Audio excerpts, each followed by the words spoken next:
12ই ফেব্রুয়ারি 1824 সালে গুজরাটে আধুনিক ভারতে চিন্তাবিদ ও আর্য সমাজের প্রতিষ্ঠাতা মহর্ষি দয়ানন্দ সরস্বতীর জন্ম হয়েছিল।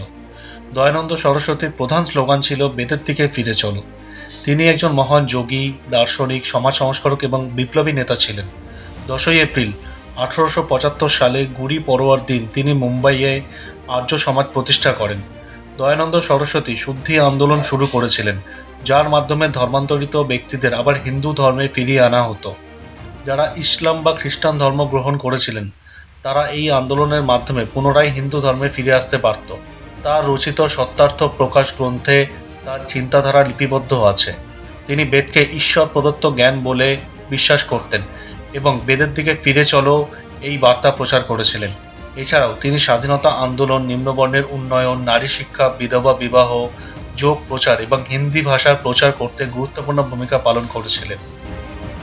12ই ফেব্রুয়ারি 1809 সালে থিওরি অফ ইভলিউশনের জনক চার্লস ডারউইনের জন্ম হয়েছিল ব্রিটেনে। 24শে নভেম্বর 1859 সালে তার বিখ্যাত বই on the origin of species প্রকাশিত হয়।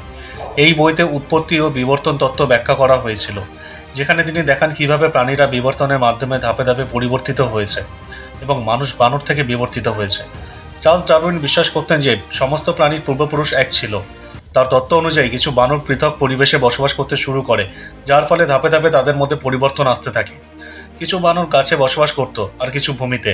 যারা মাটিতে বাস করতে শুরু করেছিল তারা টিকে থাকার জন্য নতুন দক্ষতা অর্জন করে, দুই পায়ে হাঁটা, হাত ব্যবহার করা, শিকার করা এবং পরে কৃষিকাজ শেখা। এইভাবেই ধাপে ধাপে বানর থেকে মানুষের রূপান্তর ঘটে। 12ই ফেব্রুয়ারি 1994 সালে নরওয়ের বিখ্যাত চিত্রশিল্পী এডভার্ড মুঙ্কের আঁকা দ্য স্ক্রিম পেন্টিংটি নরওয়ে ন্যাশনাল গ্যালারি থেকে চুরি হয়ে যায়। সেই সময় নরওয়েতে উইন্টার অলিম্পিক্স চলছিল, যার কারণে নিরাপত্তা রক্ষীরা অলিম্পিকের দায়িত্বে ব্যস্ত ছিল। এই সুযোগে দুই চোর জাদুঘরের কাছে জানালা ভেঙে মাত্র 50 সেকেন্ডের মধ্যে দ্য স্ক্রিম চুরি করে পালিয়ে যায়।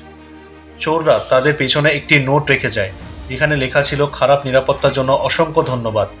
তবে মাত্র 3 মাসের মধ্যে চোরদের ধরা হয় এবং চিত্রটি উদ্ধার করা হয়।